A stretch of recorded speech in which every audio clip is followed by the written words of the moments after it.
In front of me is Samsung Galaxy S22 Plus, and today I would like to show you how you can delete Google search bar from home screen.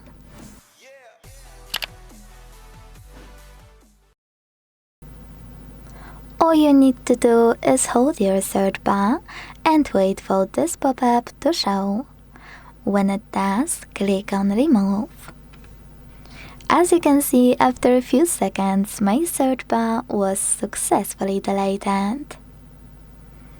If you wanna restore it, all you need to do is hold your display and wait for all of those options at the bottom. Then select Widgets. Scroll to click on Google app. Scroll again to find search bar widget, and when you find it, hold it and drag it to the perfect place on your screen. Then let go and tap on home button. Thanks so much for watching. If you enjoyed this video, leave a like, comment and subscribe. Bye!